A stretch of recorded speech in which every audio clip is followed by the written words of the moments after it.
Welcome to the Brad and Taylor Show. Today we have Amy Sweet. You're listening to The Brad and Taylor Show, a podcast that inspires entrepreneurs to pursue their passions. We're sitting down with some of the best to learn how they got started and some lessons they learned along the way. Hi, Amy. How's it going? Hi, pretty good. How about you guys? We're doing good. We're doing good. So Monday. Gloomy Monday. Oh yeah, for sure. So what exactly do you do? Well, I sell real estate. I have been in real estate for almost 20 years and have done various iterations, went through the downturn, survived, built several teams, and just living the dream. I like it. So when you were, let's back it up a little bit. When you were little, did you want to be an agent when you grew up, or what was your plan? My plan actually was I wanted to be a social worker. Mm-hmm. I think I do that a little bit sometimes today. Then I wanted to be a lawyer, and then when I was in high school, a chemical engineer, and here I am. So what did you actually end up going to try to do? Which one of those? I actually went to college, and management marketing is where I landed. And then I got a job at Xerox right out of high school, just going to be a summer job. And they ended up putting me through school. Huh. And then I had a sales career there and went into technology sales. So then sales pretty much my entire life. That's awesome. So that probably helped you out a lot when you went on switching over to agent or to be on real estate. It did. Yeah, I kind of fell into real estate. Did you? Tell us about that. Really, because my career was technology sales, companies buy and sell each other all the time. And Comcast purchased AT&T Broadband, who I was working for at the time. And I took a change of control package. I had some friends that were going to develop a subdivision and wanted me to come and take on the real estate portion and we had plans of becoming a production builder in this area. And that's kind of where I took my license, got started. And then we were delayed a couple of years, and then the downturn hit, and there went my plans for that. Yeah. So when, but I stayed in real estate and, residential real estate, and became very successful. That's awesome. So what, let's talk about your, when you started out, were you like on a team, or what did you try to by yourself? How'd you do that? No, I just started by myself. Like I said, I had planned to just work for the builder, and be builder sales, new home sales. And, that because we were delayed in the development, I learned a ton because you have to work with townships and there's a lot of political things that go on. So I went to work for Briarwood Realty at the time and became just a single agent and, started making phone calls to my 100 people that you got to make your list of. And then it was just history from there. That's awesome. So what, as you were kind of, because that was a little bit ago for when that when you did that. So over the years, did you how has real estate changed for you in your business? It's changed quite a bit because it was typical. You would sign 6-month contracts and you'd have a house for sale for 6 months and it didn't sell, and you do price reductions and you put it on for longer. And it was definitely a buyer's market. Interest rates became, still very, very affordable in the 5 and 6% range. And then, we had the crash. You did a lot of short sales. You did a lot of foreclosures. That became the norm. Interest rates actually went down. During that time and then right after. And then here, we evolved. There's a lot of single agents because real estate is very taxing on somebody, a single person, because you're on 24/7. Yeah. You have to be available when your clients are available. Yep. And that really wreaks havoc with your personal life. So there became kind of a trend where agents would partner up. And then all of a sudden, teams became very, very popular. And you'd get a team of buyer's agents, and it helped pave the way so it wasn't so hard to enter into real estate. Because real estate's a difficult career. Number one, you don't understand that it takes money to start your business. Yeah. People get in and think, oh, I can just sell a few houses and we're all happy. Well, it costs money to do that. And I didn't realize it until I was in it. Luckily, I was able to sustain it and move forward. Well, the team concept then helps new agents get a foothold in the business. And sometimes they stay on a team, and sometimes they decide to step off and kind of do their own thing and become successful in their own right. So it's definitely an evolution. And then now here we are at this insane buyer's market. I've never seen it like this before. This is just crazy. Yeah. You don't sell your house and sell the house in 2 days. You're doing something wrong. Yeah, for sure. So it's definitely changed, and it will cycle again. Yeah. I mean, what I do know is it's definitely cyclical, and it will shift. Interest rates will go up, and it will kind of just start to turn again. Yeah. We see a little bit still. Buyers are not. We see a lot of overbidding, and we see a lot of competition. But buyers, if the property is overpriced, they're pretty smart. They can get data, they know information. So you really need to enter the market at the right price, because otherwise it will sit. And you can see that houses are on the market, 30, 60, 90, 120 days. Yeah. There's a problem. Yeah. When the other ones are selling the day it's listed. Right. Yeah. Right. Yeah. Well, over the years, what do you think has been the most memorable experience in real estate? It can be good or bad. Just over the years, what one sticks out to you the most? Well, I have one event that just pops right into my mind when you ask me that. I was showing houses, and I had set up the showing, and that was back in the day when you didn't have showing time. You actually have to call and schedule, and then that listing agent calls the seller, and I make it all fine. And it had an electronic key box on there, so I had access. And I get in, and I hadn't these particular buyers I hadn't met in person before. We had talked several times, so we met at the house, and it was a house in DeWitt. And I open it up, and we get in, and it's just the couple, the husband and wife, and the alarm starts ticking. It starts to go off. Uh-oh. And so it's a little annoying, and I didn't get any instructions to turn it off or anything. Well, eventually it just stopped. And so we're continuing to look through the house, and I thought it was a little odd because there was laundry sitting out. So obviously the home didn't look like it was prepped to show. Yeah. Right. So we continued on. I left my card. We went down in the basement and looked all around. We were coming up out of the basement, and I was in the lead. And I opened the basement door, and there are two policemen, their guns drawn, and they're like, freeze. Oh, no. It was hilarious. I mean, well, it wasn't hilarious then. I'm like, I'm just the agent. I'm just a realtor. And they made us come outside, and they looked all around, and they realized that it was just a mistake. Yeah. But needless to say, it was quite memorable. Oh, yeah. I don't think you're going to forget that one. Right. Well, I thought, once the alarm turned off, that, nobody was going to show up. But Yeah. Yeah.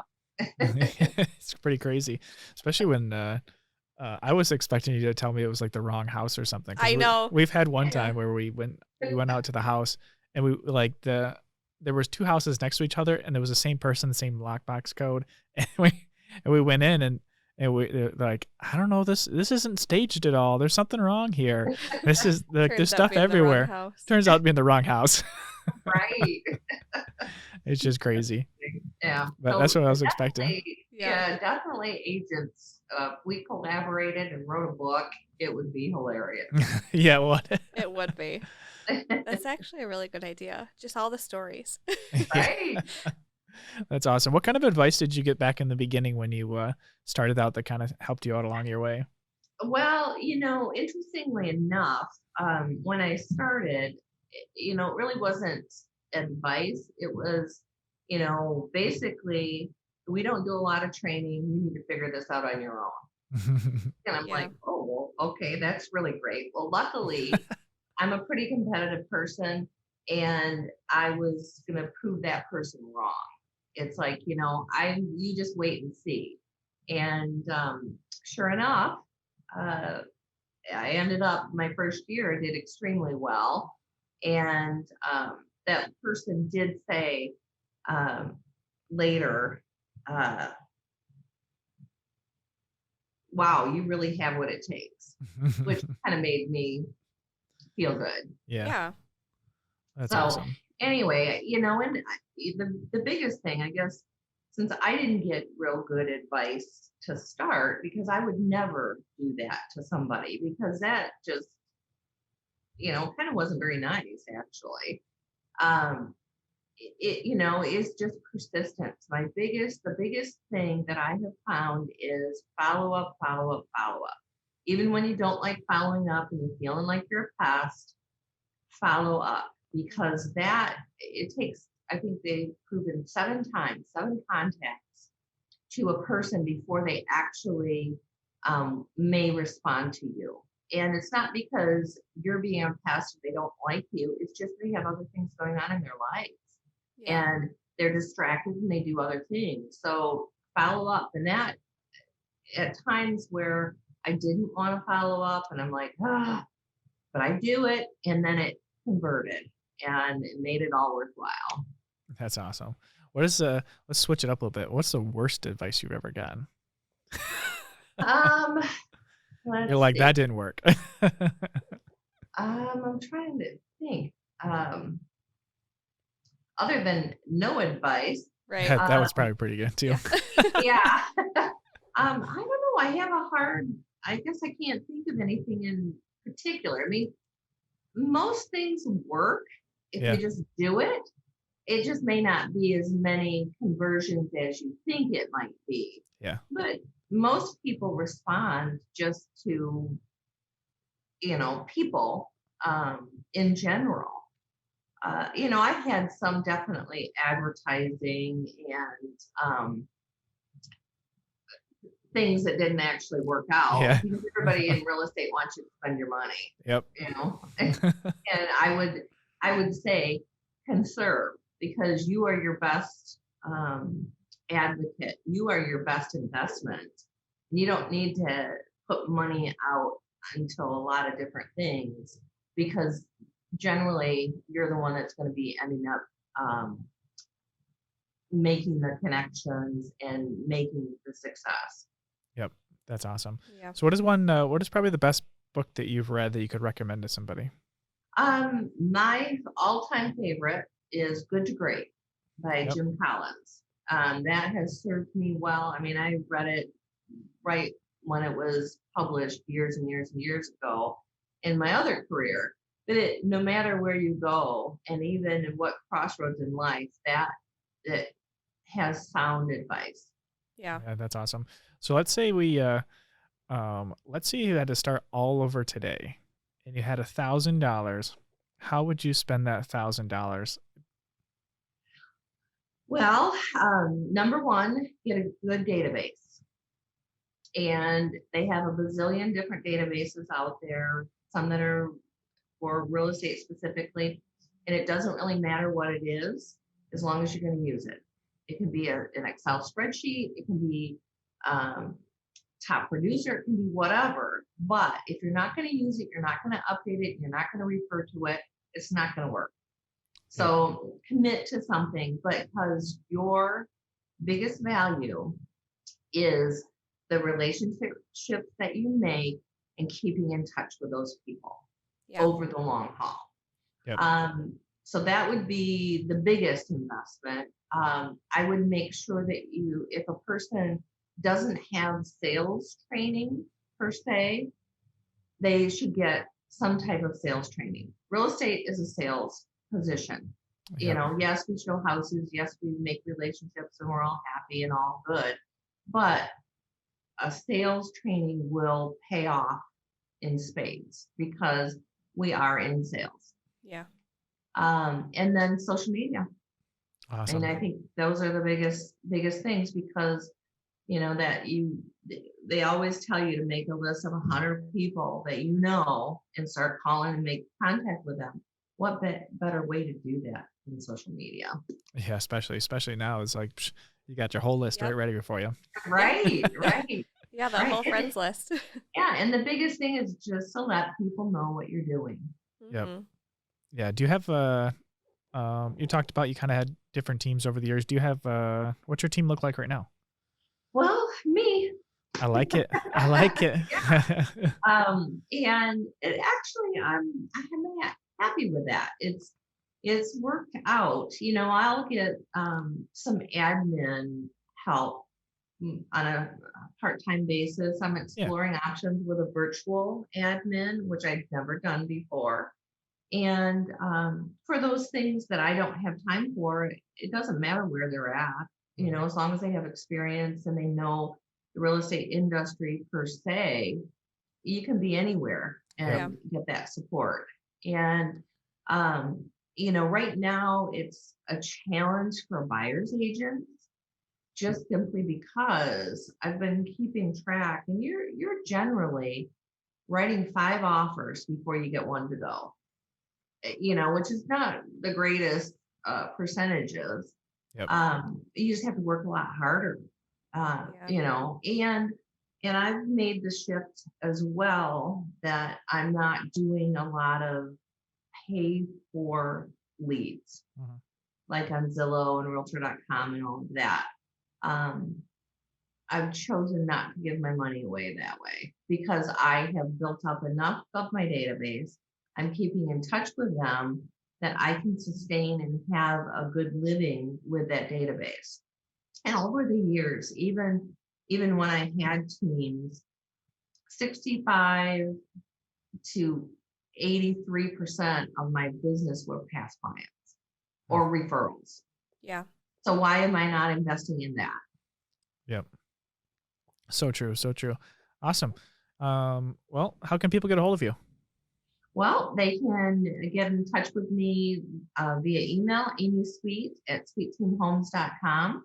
They can call my cell phone, 517-881-6840, or they can hit my website at amysweethomes.com. Awesome. Is there anything else you want to share with everybody before we go?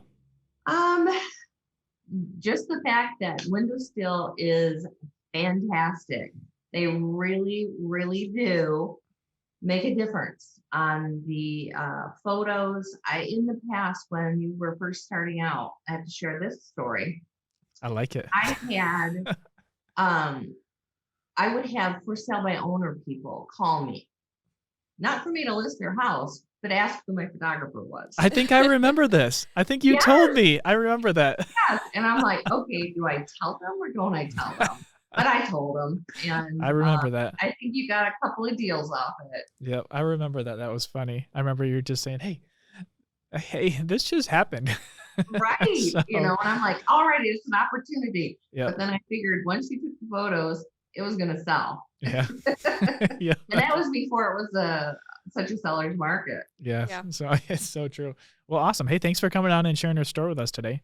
All right. Well, thank you so much for inviting me. I appreciate it. Yep. Bye, guys. Bye. Are these working? Here we go. Oh, there we go. I think that worked. Should we tell them? Mine keeps falling. It doesn't like my voice. What do we got to tell them? Subscribe. Subscribe. What do we got to point at it? Hey, I think there's a subscription button. Like, It might be there might be right there too, somewhere. somewhere. Find it. It's red. Yeah. And it's Red. blue. It's green. I don't really know. It's a color. This mic isn't even attached. Did you plug these in? Well, I guess. I wonder if they can hear us. Yeah. I wonder if they hear us. Well, we should probably tell them If they can hear us, we should probably tell them also give us a 5-star review for listening on Apple. That'd be cool. 5 5-star stars, review. guys. Share it with everybody they can think of. We won't take But- 4 stars. I mean, Taylor, I don't even think these are on. I mean, No, I don't think this is working. This is not working.